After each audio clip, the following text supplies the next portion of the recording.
성경 통독 42일차 루카복음서 20장에서 21장 시편 34편 1절에서 11절을 읽겠습니다.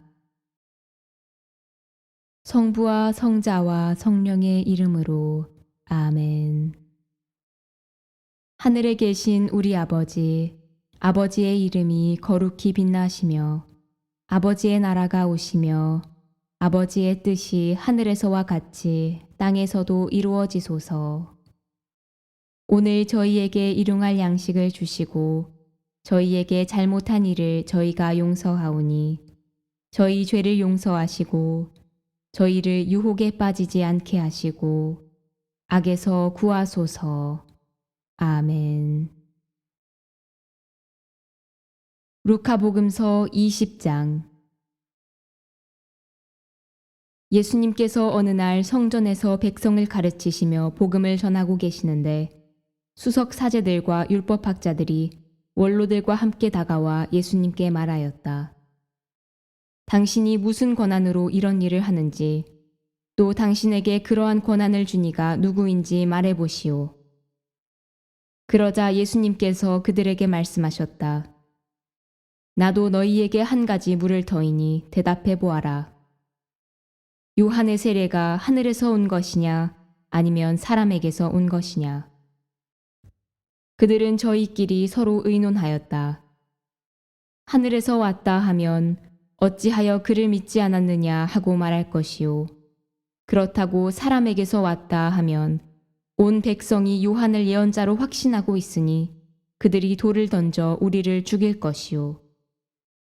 그래서 그들은 어디에서 왔는지 모른다고 대답하였다. 그러자 예수님께서 그들에게 말씀하셨다. 나도 무슨 권한으로 이런 일을 하는지 너희에게 말하지 않겠다. 예수님께서 백성에게 이 비유를 말씀하기 시작하셨다. 어떤 사람이 포도밭을 일구어 소작인들에게 내주고 오랫동안 멀리 떠나 있었다. 포도철이 되자 그는 소작인들에게 종 하나를 보내어 포도밭 소출에서 얼마를 내놓으라고 하였다. 그런데 소작인들은 그를 매질하고서는 빈손으로 돌려보냈다.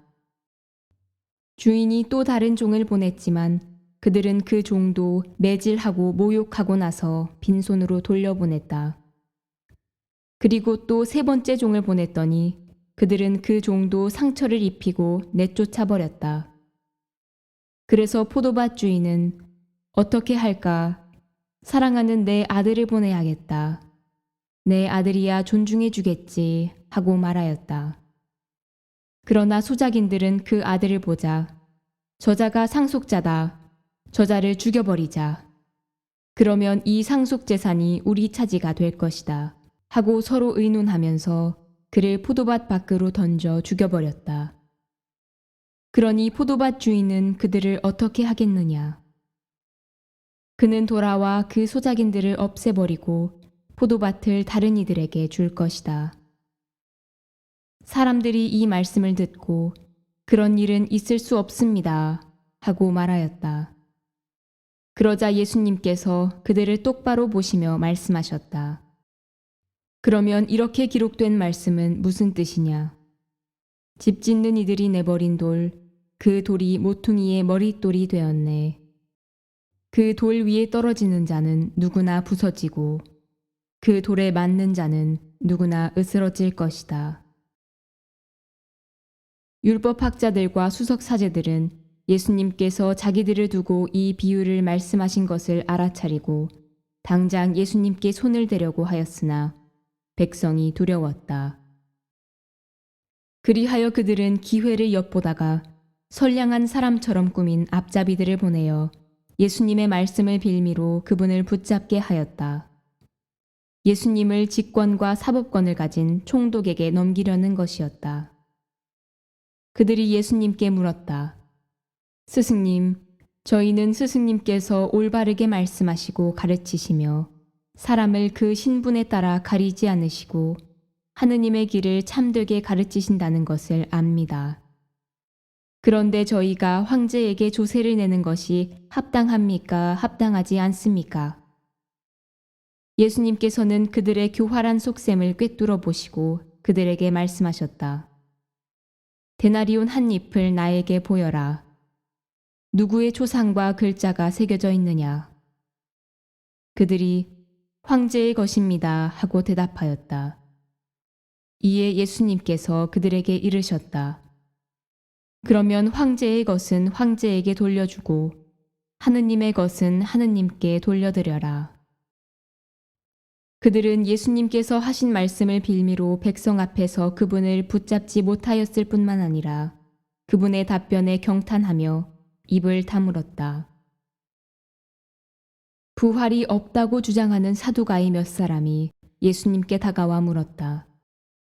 스승님, 모세는 어떤 사람의 형제가 자식 없이 아내를 남기고 죽으면 그 사람이 죽은 이의 아내를 맞아들여 형제의 후사를 일으켜 주어야 한다고 저희를 위하여 기록해 놓았습니다. 그런데 7 형제가 있었습니다. 마지가 아내를 맞아들였는데 자식 없이 죽었습니다. 그래서 둘째가, 그 다음에는 셋째가 그 여자를 맞아들였습니다. 그렇게 7이 모두 자식을 남기지 못하고 죽었습니다. 마침내 그 부인도 죽었습니다. 그러면 부활 때에 그 여자는 그들 가운데 누구의 아내가 되겠습니까? 7이 다 그 여자를 아내로 맞아들였으니 말입니다. 예수님께서 그들에게 이르셨다. 이 세상 사람들은 장가도 들고 시집도 간다. 그러나 저 세상에 참여하고 또 죽은 이들의 부활에 참여할 자격이 있다고 판단받는 이들은 더 이상 장가드는 일도 시집 가는 일도 없을 것이다. 천사들과 같아져서 더 이상 죽는 일도 없다. 그들은 또한 부활에 동참하여 하느님의 자녀가 된다. 그리고 죽은 이들이 되살아난다는 사실은 모세도 떨기나무 대목에서 주님은 아브라함의 하느님, 이사악의 하느님, 야곱의 하느님이라는 말로 이미 밝혀주었다. 그분은 죽은 이들의 하느님이 아니라 산 이들의 하느님이시다. 사실 하느님께는 모든 사람이 살아있는 것이다. 그러자 율법학자 몇 사람이 스승님, 잘 말씀하셨습니다 하였다. 사람들은 감히 그분께 더 이상 묻지 못하였다. 예수님께서 또 그들에게 말씀하셨다. 어찌하여 사람들이 메시아가 다윗의 자손이라고 말하느냐? 다윗 자신이 시편에서 말한다. 주님께서 내 주님께 말씀하셨다. 내 오른쪽에 앉아라. 내가 너의 원수들을 내 발판으로 삼을 때까지. 이렇게 다윗이 메시아를 주님이라고 부르는데 어떻게 메시아가 다윗의 자손이 되느냐? 예수님께서는 모든 백성이 듣고 있는 가운데 제자들에게 이르셨다. 율법학자들을 경계하여라. 그들은 긴 겉옷을 입고 나다니기를 즐기고 장터에서 인사받기를 좋아하며 회당에서는 높은 자리를, 잔치 때에는 윗자리를 좋아한다. 그들은 과부들의 가산을 등쳐먹으면서 남에게 보이려고 기도는 길게 한다. 이러한 자들은 더욱 엄중히 단죄를 받을 것이다. 루카복음서 21장. 예수님께서 눈을 들어 헌금함에 예물을 넣는 부자들을 보고 계셨다. 그러다가 어떤 빈곤한 과부가 렙돈 2잎을 거기에 넣는 것을 보시고 이르셨다. 내가 참으로 너희에게 말한다. 저 가난한 과부가 다른 모든 사람보다 더 많이 넣었다. 저들은 모두 풍족한 데에서 얼마씩을 예물로 넣었지만 저 과부는 궁핍한 가운데에서 가지고 있던 생활비를 다 넣었기 때문이다. 몇몇 사람이 성전을 두고 그것이 아름다운 돌과 자원 예물로 꾸며졌다고 이야기하자 예수님께서 이르셨다. 너희가 보고 있는 저것들이 돌 하나도 다른 돌 위에 남아있지 않고 다 허물어질 때가 올 것이다. 그들이 예수님께 물었다. 스승님, 그러면 그런 일이 언제 일어나겠습니까? 또 그 일이 벌어지려고 할 때에 어떤 표징이 나타나겠습니까? 예수님께서 이르셨다. 너희는 속는 일이 없도록 조심하여라. 많은 사람이 내 이름으로 와서 내가 그리스도다. 또 때가 가까웠다 하고 말할 것이다. 그들 뒤를 따라가지 마라. 그리고 너희는 전쟁과 반란이 일어났다는 소문을 듣더라도 무서워하지 마라. 그러한 일이 반드시 먼저 벌어지겠지만 그것이 바로 끝은 아니다. 이어서 그들에게 말씀하셨다. 민족과 민족이 맞서 일어나고 나라와 나라가 맞서 일어나며 큰 지진이 발생하고 곳곳에 기근과 전염병이 생길 것이다. 그리고 하늘에서는 무서운 일들과 큰 표징들이 일어날 것이다. 그러나 이 모든 일에 앞서 사람들이 너희에게 손을 대어 박해할 것이다.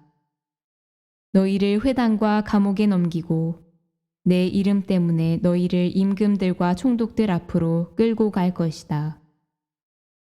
이러한 일이 너희에게는 증언할 기회가 될 것이다. 그러나 너희는 명심하여 변론할 말을 미리부터 준비하지 마라.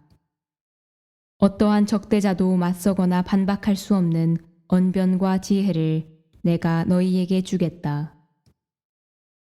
부모와 형제와 친척과 친구들까지도 너희를 넘겨 더러는 죽이기까지 할 것이다. 그리고 너희는 내 이름 때문에 모든 사람에게 미움을 받을 것이다. 그러나 너희는 머리카락 하나도 잃지 않을 것이다. 너희는 인내로써 생명을 얻어라. 예루살렘이 적군에게 포위된 것을 보거든 그곳이 황폐해질 때가 가까이 왔음을 알아라. 그때에 유다에 있는 이들은 산으로 달아나고 예루살렘에 있는 이들은 거기에서 빠져나가라.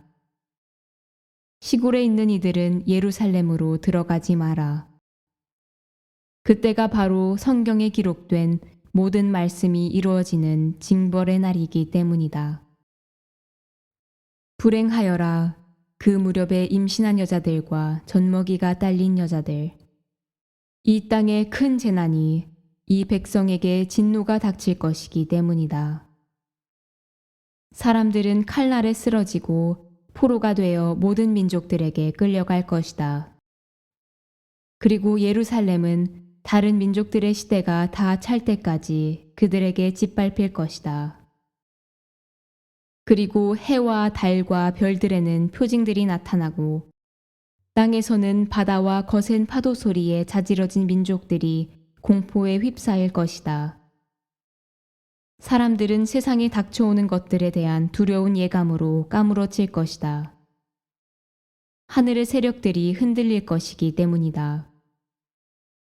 그때에 사람의 아들이 권능과 큰 영광을 떨치며 구름을 타고 오는 것을 사람들이 볼 것이다. 이러한 일들이 일어나기 시작하거든 허리를 펴고 머리를 들어라. 너희의 속량이 가까웠기 때문이다. 예수님께서는 이어서 그들에게 비유 하나를 말씀하셨다. 무화과 나무와 다른 모든 나무를 보아라. 잎이 돋자마자 너희는 그것을 보고 여름이 이미 가까이 온 줄을 저절로 알게 된다. 이와 같이 너희도 이러한 일들이 일어나는 것을 보거든 하느님의 나라가 가까이 온 줄 알아라. 내가 진실로 너희에게 말한다. 이 세대가 지나기 전에 모든 일이 일어날 것이다. 하늘과 땅은 사라질지라도 내 말은 결코 사라지지 않을 것이다. 너희는 스스로 조심하여 방탕과 만취와 일상의 근심으로 너희 마음이 물러지는 일이 없게 하여라. 그리고 그날이 너희를 덫처럼 갑자기 덮치지 않게 하여라. 그날은 온 땅 위에 사는 모든 사람에게 들이닥칠 것이다. 너희는 앞으로 일어날 이 모든 일에서 벗어나 사람의 아들 앞에 설 수 있는 힘을 지니도록 늘 깨어 기도하여라. 예수님께서 낮에는 성전에서 가르치시고 밤에는 올리브산이라고 불리는 곳으로 나가 묵곤 하셨다. 온 백성은 그분의 말씀을 들으려고 성전에 계신 그분께 이른 아침부터 모여들었다. 시편 34편. 다윗. 그가 아비멜렉 앞에서 정신이 나간 채 하여 아비멜렉이 내쫓자 그가 떠나갈 때에 나 언제나 주님을 찬미하리라. 내 입에 늘 그분에 대한 찬양이 있으리라. 내 영혼이 주님을 자랑하리니 가난한 이들은 듣고서 기뻐하여라. 너희는 나와 함께 주님을 칭송하여라. 우리 다 함께 그분 이름을 높이 기리자. 주님을 찾았더니 내게 응답하시고 온갖 두려움에서 나를 구하셨네. 주님을 바라보아라. 기쁨에 넘치고 너희 얼굴에 부끄러움이 없으리라. 여기 가련한 이가 부르짖자 주님께서 들으시어 모든 곤경에서 그를 구원하셨네. 주님의 천사가 그분을 경외하는 이들 둘레에 진을 치고 그들을 구출해 준다. 너희는 맛보고 눈여겨보아라. 주님께서 얼마나 좋으신지. 행복하여라 그분께 피신하는 사람. 주님을 경외하여라 그분의 거룩한 이들아. 그분을 경외하는 이들에게는 아쉬움이 없어라. 사자들도 궁색해져 굶주리게 되지만 주님을 찾는 이들에게는 좋은 것 하나도 모자라지 않으리라. 영광이 성부와 성자와 성령께 처음과 같이 이제와 항상 영원히 아멘. 성부와 성자와 성령의 이름으로 아멘.